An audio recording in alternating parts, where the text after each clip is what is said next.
More than 40,000 people marched to Parliament today on the last leg of a 1,000-kilometre Hkoi to protest David Seymour's Treaty Principles Bill. The crowd spilled out of the precinct and filled the surrounding streets, making their voices heard loud and clear that Tiriti, the treaty, should not be up for debate. And despite the massive crowds, police made only one arrest and say the protest ran safely and smoothly. Senior political correspondent Jenna Lynch has the story. At the crack of dawn, flags hoisted and spirits just as high. The Hīkoi mō te Tiriti marched to Wellington's Waitangi Park, where they gathered in their thousands. Everyone blown away by the turnout. Not since the foreshore and seabed, but I think this is going to blow that out of the water. It's going to be the biggest Hkoi in history. I'm really proud to be a part of it. They were entertained by Stan Walker and Shei-Fu. The four making the final leg of a long journey, Te Arawa Kairako leading the way. The crowd moved slowly and steadily through Wellington. The young... Why do you think it's important to come to the Hkoi? Because of the Māori, to protect the Māori lands. Protect the Māori lands. We came here to see the haka. Those doing it for the young. Whānau, awhi, manaki, yeah, everything really. Our mokopuna, my baby and his babies to come. And those who remember well all the other marches. I was an original member of Ngā Tamatoa 54 years ago. 140 years later, we're still oppressed in the same space. So that's why we're here. If anyone had any doubts about the depth of feeling on this issue, they only need look at the thousands upon thousands that have turned out in Wellington today. Some with choice words for the author of the Treaty Principles Bill, David Seymour. F you Seymour, f you Luxon, from my heart. Yeah, shame on your undies. Others saving their breath. If you had David Seymour out here on the street, what would you say to him? Swap past him. Yeah, not much. I'll give him a few choice words.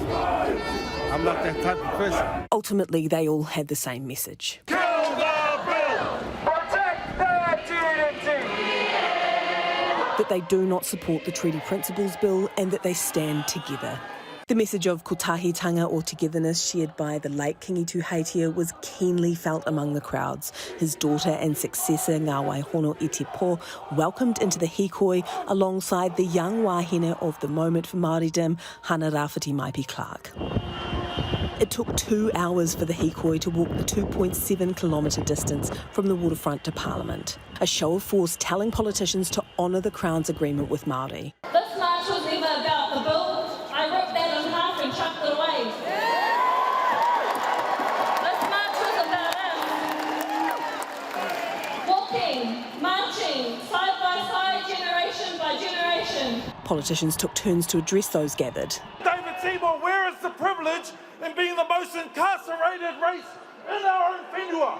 But the man who started the fire only stood to face the Hkoi. He wasn't given a speaking slot. Was that successful, David Seymour? Oh, I think so. I went to listen and I heard what they had to say. There were calls for the bill to be rushed through its select committee process, one of the only tools left now that the bill has passed first reading, as Seymour won in coalition talks by ruling it a bottom line for forming a government. Is there any part of you that wishes you called David Seymour's bluff? Well, again, the system and the MMP system requires us to find a way to compromise on a number of things. But the reality here is Pandora's box has been opened.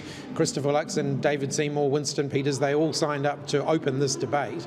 It's going to be, even when the bill is gone, it's going to be very difficult, I think, to put things back together again. It's thought to be the biggest protest to ever take Parliament, eclipsing the foreshore and seabed march. Look, what I'd say is, no, it didn't surprise me at all. You know, there's no doubt about it. You know, there are strong emotions, understandably, on all sides of this debate. Police estimated the numbers at over 35,000. Some are saying 50,000. Politicians squabbling about it. Seen far big ones than this. First of all, there were nearly twice as many people protesting the size of Dunedin Hospital in a city half the size. To me, it looked like a hell of a lot more than 35,000, if you want my honest view. Whatever the number, there is no denying the message was sent.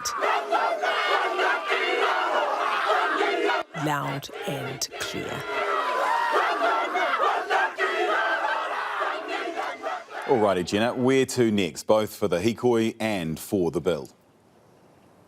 As you can see, Lloyd, it's very much cleared out behind me here. A couple of thousand people have made the trek back up to Waitangi Park, where there's a bit of a festival going on with some music, live music for entertainment. Police have revised their numbers for today's event to 42,000 people attending. Now, just to give you a sense of that, once this place was full, there was still thousands and thousands of people lined up way down Lambton Quay. They couldn't fit everyone in here. Police are warning everyone if they're looking to drive home tonight that it's been a really big day, so make sure to rest up. In terms of the bill, the Justice Selects Committee announced today that it has opened submissions officially. Now, it will be taking written submissions on the bill until January the 7th. It will hear oral submissions up until the end of February before reporting back around April, May. Now, the crucial thing about that timing is that this will still be going on at the start of the year, and the political calendar is traditionally kicked off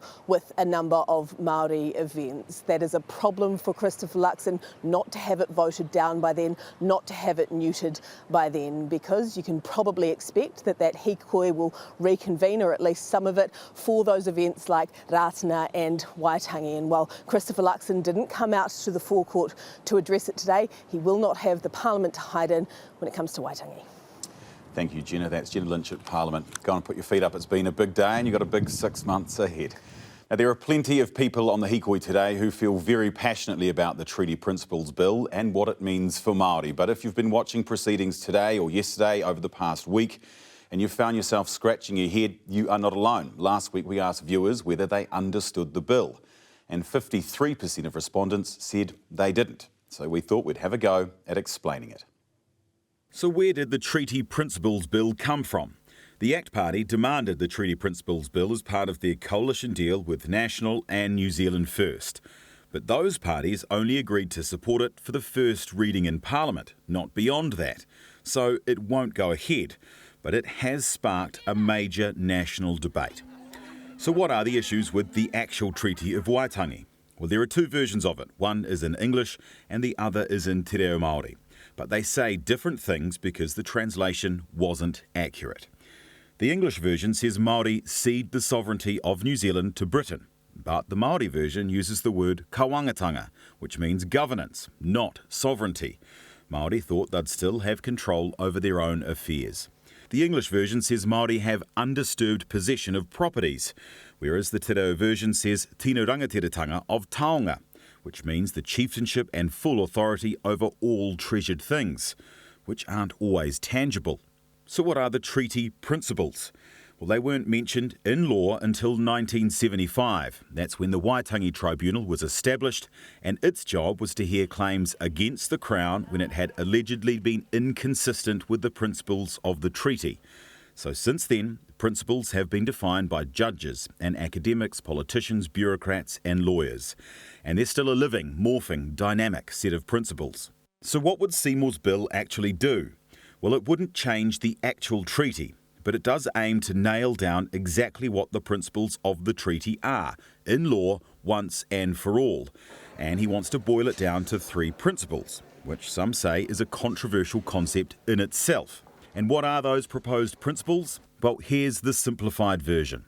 Principle 1, the government has full power to govern and Parliament has full power to pass laws. Principle 2, Māori only get special rights if it's been agreed to in a treaty claim. Principle 3, everyone is equal before the law. So what's Seymour's rationale for all of this?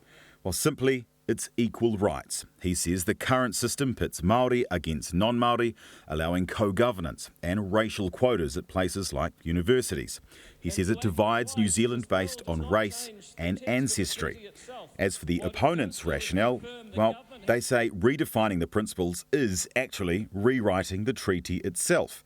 It rewrites a contract without agreement from the other signatory 184 years after it was signed.